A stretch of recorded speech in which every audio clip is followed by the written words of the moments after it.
a tutti, sono Ernestina dalla Corte Lucio e benvenuti a una nuova puntata di Ernestina dalla fine del mondo, storie di immigrazione bellunesi in America e non solo. Oggi conosceremo una storia dal Brasile, un paese gigante con tanto di verde e avventura, una giovane nazione che aprì le porte all'immigrazione italiana. A tanti viene promessa la cuccagna, ma poi la storia sarà diversa. In questa occasione, oggi ti racconta la sua storia di immigrazione Jonathan Balotin di Veranópolis in Brasile. Ciao Jonathan, come stai? Ciao, io bene, grazie. Un saluto a tutti voi italiani, Ecco, i stupendo. bellunesi che ci sentono sulla radio ABM. Ecco, sì, Radio VM Voce delle Dolomiti in questo programma.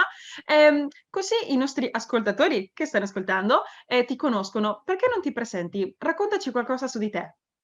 Allora, io mi chiamo Jonathan Balotin, potresti anche chiamarmi di Johnny, Dai, Johnny. semplicemente. Io lavoro come cameriere, certo. Anche ho la laurea in scienze agricole, certo, Mm. però non pratico questo lavoro, sono semplicemente un cameriere. Vabbè, dai, certamente. Perché non ci racconti adesso, Johnny, da dove è iniziata la tua storia di di immigrazione? Da dove sono partiti i tuoi antenati? Allora, la mia parte bellunesa della famiglia viene dalla mia madre, la Mhm. famiglia Casanova. Sono partiti di Sospirolo. Oh, che Vicino a bello. Belluno, se non mi sbaglio. Sì, ecco sì. Raccontaci, ricordi qualcosa, vabbè, che ti hanno raccontato, no? Certamente, di cosa faceva la tua famiglia lì o perché hanno deciso di emigrare? Certo, allora, erano contadini come la maggioranza Mm. di quelli che sono emigrati qui in Brasile, facevano del contadino. Il mio bisnonno, si chiamava Giacomo, se non mi sbaglio, qualcosa così. Lui è venuto per causa del risorgimento italiano, della guerra che è portata fino al Veneto, la guerra di unificazione, quindi con la distruzione delle strutture, anche la fame che è stata portata, ha dovuto emigrare per una questione di sopravvivenza. Ah sì. Ti ricordi più o meno l'anno? Più o L'anno, ma meno. adesso no, ma è fra 1870 e il 1900, Okay. la E maggioranza delle migrazioni qui nel mio posto. e poi come mai hanno deciso per il Brasile? C'erano altri bellunesi qui? Andavano in famiglia? Allora, in generale andavano in famiglia, c'erano i fratelli, i cugini, andavano tutti così insieme perché era una scoperta, cioè scoprire un nuovo mondo. Ebbene, quando sono arrivati era un posto totalmente diverso. La propaganda che il governo brasiliano faceva con i cartelli, Mh-mh. facevano dei piccoli cartelli con una propaganda, è un posto meraviglioso, si può trovare della carne sugli alberi, si può trovare tante cose, come loro hanno percepito come la cuccagna, che è una questione, diciamo, medievale che è portata Mh.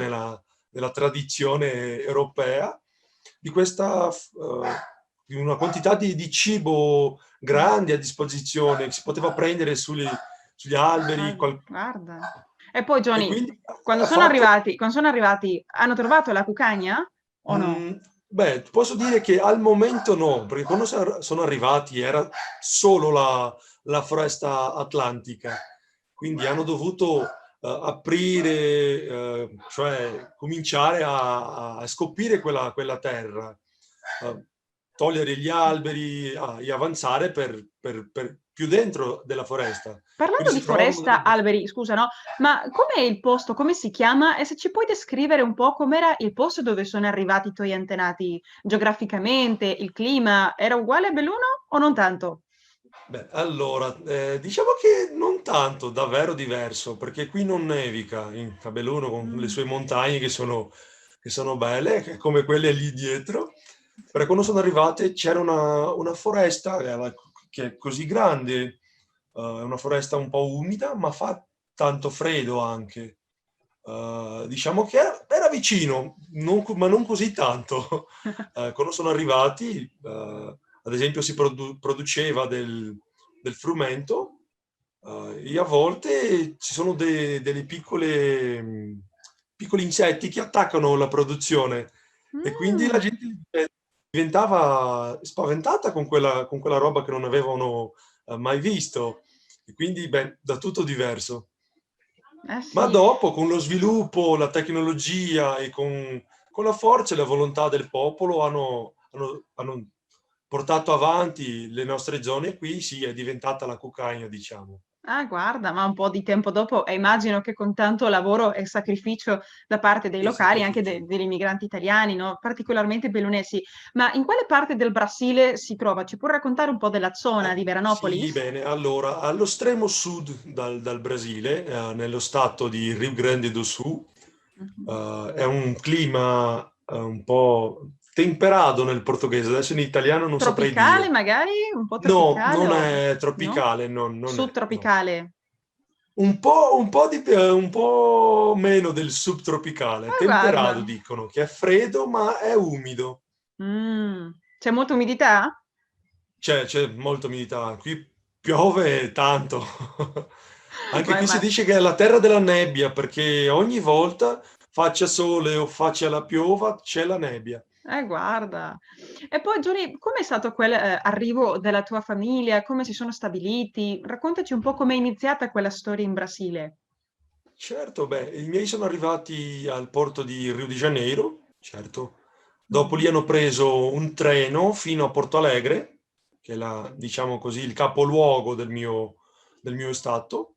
E dopo hanno, non so, comprato degli asini oppure dei cavalli per poter avanzare, perché questa zona dove abito è una zona di montagna.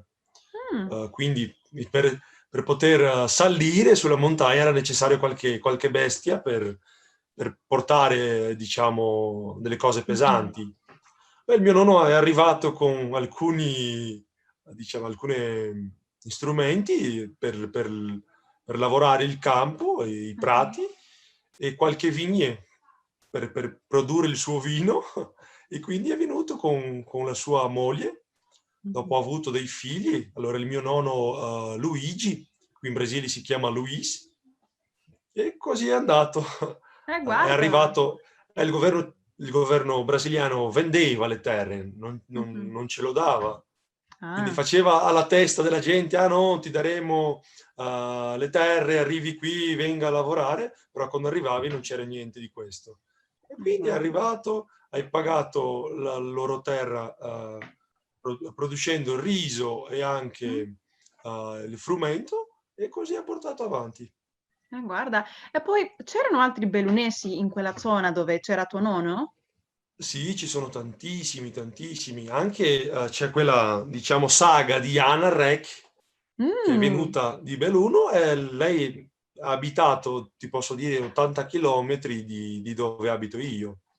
Oh, wow, che interessante. Come si viveva quella eredità bellunese lì? Tuo nonno come la poteva vivere? Come la poteva svolgere con la sua famiglia? Penso a qualche ricetta tradizionale, magari qualche cibo, o non so, musica, balli. Come si viveva, se ci puoi raccontare?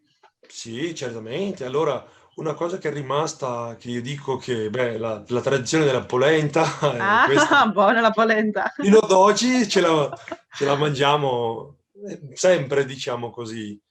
Anche una roba che ho scoperto poco fa è la questione del pastin. Si Che prendeva quella buona. carne con la quale si faceva Mhm, dei salumi per mhm. produrre, per assaggiarla, per sentire il gusto e quindi facevano il pastin. E qui si fa anche, non faceva questo collegamento Ah, storico. E dopo, guarda, quando siamo andati, perché anche tu sei andata con me a Belluno, l'ho riscoperta questa tradizione. ma che stupendo. Dopo, Sì, sì, dimmi. scusi, anche dopo un lavoro manuale, diciamo, che è rimasto, è quello dei careghetta, che facevano delle sedie in Wow. legno, anche c'è anche un altro lavoro artigianale che è la cosiddetta dressa, la Mm. treccia, che si facevano con il frumento, con la aste, non so, Tipo una del frumento. paglia o no? Come? Facendo una treccia, no? Con una treccia, con quello si con- facevano dei capelli. Sì, come uno dei paglia, immagino, che facevano una Ecco, treccia di con... paglia, con i cestoni, si facevano tante cose con Ah, la paglia del frumento. E anche è rimasto, anche la mia mamma sa fare ma che della stupendo! treccia. E io devo imparare Ma per non certo, lasciare... Gioni, sì, sì. Avevi menzionato un viaggio a Belluno. Immagino che sei potuto tornare un po' al posto, diciamo, d'origine della tua famiglia. Com'è stata quell'esperienza? Ci puoi raccontare? Ci posso, certamente. Beh, è stato meraviglioso, è una roba che non c'è come descrivere, perché è Mm. come tu arrivassi a casa tua, è come se fosse la casa tua, la gente è così vicina, gli italiani sono così vicini, che non saprei spiegare cos'è. È come essere Immagino, a casa. sì, quella emozione di, non so se condividi, no, ma di chiudere un po' un cerchio, no? Perché tu stai tornando al posto da dove sono partiti i tuoi antenati, è un po' come che stai facendo, sì, un turismo delle radici alla rovescia, no? Tu stai tornando in quel posto dove è iniziata un po' la tua storia, veramente, anche poter Ecco. vedere con i tuoi stessi occhi, diciamo, la casa magari da dove sono partiti, come è successo a me, che io sono potuto stare nel posto, nella casa dove era partito il mio bisnonno tanti anni fa e ho provato un'emozione gigante, grandissima, Vabbè. figurati, è incredibile, sinceramente, anche lì a Servo di Sovramonte a Feltre, grande, grande emozione. E tu sei potuto tornare proprio a una casa particolare, un posto particolare? Quindi no, no, in questo Mm. senso no, perché credo che i miei sono venuti prima dei tuoi antenati e questo collegamento si è perduto. Mm. In questo oceano di differenze si è perduto un po'.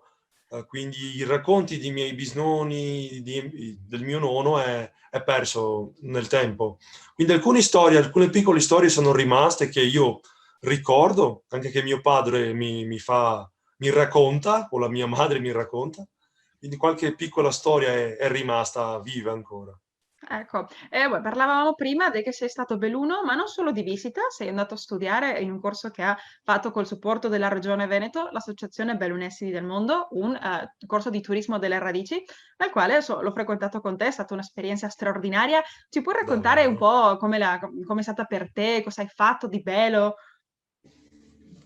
Davvero ho imparato, non posso dire tutto, però una grande parte di quello che oggi lo so sull'argomento di turismo è stato in questo viaggio, perché gli italiani sono davvero in gamba in queste questioni. Mm. Abbiamo fatto, se non mi ricordo, piccoli corsi di giurisprudenza, di cultura, di lingua, tante Marketing, economia, ti altre. do una mano io perché è stato veramente molto bello, molto intenso anche perché non era una passeggiata, era studiare. Ma hai potuto, cosa hai provato? Quale emozione hai provato nel vedere magari queste montagne qua indietro, vivere un po' lì a Belluno? Com'è stato? Un qualche parola che ci puoi descrivere? È davvero meraviglioso. Anche fino ad oggi mi ricordo delle tre cime che sono bellissime, bellissime. Anche beh, un po' di tutto. La cultura bellunese è davvero, davvero bella. La questione è come quando siamo stati a Pedavena a guardare Sì. la transumanza, cioè dicono la desmonte, dicono i Mm. bellunesi, che è davvero bella, così una roba davvero bella. Qui nel mio posto non c'è stato mai queste cose. Quindi è un'esperienza, un'esperienza meravigliosa. Eh sì, e immagino che continua anche un po' con te oggigiorno, no? Come è stato quel tornare a casa tua, in quel posto dove vivi, dove c'è anche un po' di eredità bellunese? Quanto c'è di quell'eredità? Ancora mangiate, immagino, magari la polenta? C'è qualche manifestazione culturale, qualche ballo tipico, qualche musica? Non so, raccontami. Beh, certo, beh, Balo no, sono perduti. Anche Oh, abbiamo, diciamo, assorbito le mm. tradizioni del posto dove abitiamo oggi. Però anche ci sono tante musiche che suonano sia in dialetto, il nostro dialetto, il cosiddetto Talian o Veneto Ah, occidentale. guarda. Rimano alcune, sono molto belle di ascoltare. Si sente a volte dalle sagre che sono molto si fanno molto spesso nella nostra zona E delle sagre. cosa fate in una sagra lì a Veranopolis, una sagra veneta bellunese? Allora davvero si fa il tradizionale, barbecue che dicono churrasco, Ma che che buono! davvero è così, e la gente si mette insieme, prima c'è la messa, dopo Mh. restano, sul salone a cantare, a bere, a bere, i bitter, tradizionali bitter italiani, quelli fatti con l'arancia, è molto è rimasto anche nella cultura del Guarda. Veneto occidentale, e quindi cantano suonano queste musiche. Ballare è un po' diverso perché abbiamo imparato i bali dei gauchi, diciamo, quindi è rimasto Ah, questo. interessante. Johnny, so che hai una storia un po' particolare che ha a che vedere con tuo bisnonno. È un animale. Ci puoi raccontare? Sì, certamente. Allora, quando i miei sono arrivati, come ho detto prima, non c'era davvero nulla sui cosiddetti prati, sulle montagne dove erano le terre che il governo brasiliano ci forniva. Quindi, quando sono arrivati, hanno dovuto aprire le strade nella zona, e il mio nonno racconta un'esperienza che ha avuto, il mio bisnonno, scusi. Quindi c'era solo la foresta e hanno dovuto buttarla giù. Mh. Prendevano delle seghe e hanno cominciato a buttare giù gli alberi. Però ha apparito una pantera onza, una Wow! bestia molto tipica della zona che oggi non si trova più. Quindi la gente con la paura che non avevano mai visto una bestia di quella, siano messi a correre Eh in mezzo a sì. foresta per cercare il centro della villa che si stava costruendo. Sono scappati bene, diciamo? Sì, sono tutti tranquilli. Nessun bellunese è stato ferito da una pantera in quel mo No, no, no, no. ma No, ma anche poverino. c'era molta paura di Mh. queste bestie. Anche le donne non potevano lasciare i figli a casa da soli, dovevano Mh. portarli sempre insieme alla al posto dove si lavorava perché per paura di queste bestie. No, ma che contrasto, no, de lasciare la bella montagna dolomitica per una bella foresta amazzonica, ma verde, umida, caldo, con delle pantere. Quindi che straordinario sacrificio, che avventura che hanno avuto i nostri migranti bellunesi lì nel sud del Brasile, in tanti altri posti, no, ma che simpatico, se mi permettete, no, da sentire quello che è molto molto strano, diciamo, una pantera nera, oh! Davvero diverso, davvero. Ecco, sì, sì, poverini, ma che sacrificio e che lavoro. Johnny, raccontavi anche, delle feste, delle sagre che fate. C'è qualche altra manifestazione magari religiosa? Avevi menzionato che sempre c'era prima delle sagre una messa in chiesa. Avete qualche santo particolare anche? Allora ti posso dire che ci sono tanti, perché come ti ho detto, qui si sono messi tutti insieme, Mh. siano i bellunesi, siano i vicentini, i trevigiani, anche i lombardi, i Mh. piemontesi, si sono messi tutti insieme, quindi ognuno ha portato un po' di una caratteristica proprio della loro zona. Quindi qui dove abito, come sono stati i frati francesi a curare la gente, erano provenienti dalla Savoia e hanno Mh. portato la devozione alla Madonna di Lourdes, Mh. certo. Guarda. Però dopo, dalle zone vicine qui c'è la devozione alla Madonna adesso, la Madonna di sì, c'è la Mh. Madonna di Monteberico anche qui dove abito, che è Sì, di molto sentito, tradizionale molto di bella. di Vicenza, ecco. E dopo è una di devozione lombarda, adesso non mi ricordo, la Oh, Madonna di Caravaggio. guarda, che straordinario! Quindi, Madonna di beh, Caravaggio. E dopo sì, Sant'Antonio di Padova, che è molto pregiato per la gente, anche mio nonno era un fedele, diciamo, di Sant'Antonio. Santo Stefano, non so, penso cosa, San Rocco, guarda, Madonna della Salute, ma Madonna molto della bene per quella Pace, ci sono zona. tante devozioni italiane. Stupendo, sì, sì. Bene, Giovanni, sinceramente è stato un piacere poter parlare con te, sentire la tua storia. Puoi inviare un saluto a tutti i bellunesi nel mondo? certamente, posso dire anche nel mio dialetto un struccone a tutti. Certo, parli qualcos'altro di dialetto? Un poco, ma non so cosa vorresti che dica. Non so, via libera. Immagino un saluto Allora, anche. Qualche saluto certo. particolare della tua famiglia? Ah sì, della mia famiglia, sì, certo. La boie, questo è rimasto della rivolta dei contadini nel Veneto, quindi la boie, come la Eh? boie, E come la come posso boie per rispondere a voi. quello? Oh, potreste rispondere, sì, boie ben, o anche de botola va fora. E allora un saluto a tutti i bellunesi nel mondo e ricordando sempre vicini e lontani, mai soli. Stupendo, molto bene. Beh, grazie mille, Johnny. Ci ritroveremo di sicuro in una prossima Grazie a te, puntata con altri certamente. amici brasiliani. E a voi, tutti cari bellunesi nel mondo, vi invio un forte abbraccio da qui, dalla fine del mondo. E anch'io dico, vicini e lontani, mai soli. Ringraziamo Ignazio Dalla Corte Lucio per la musica e il montaggio.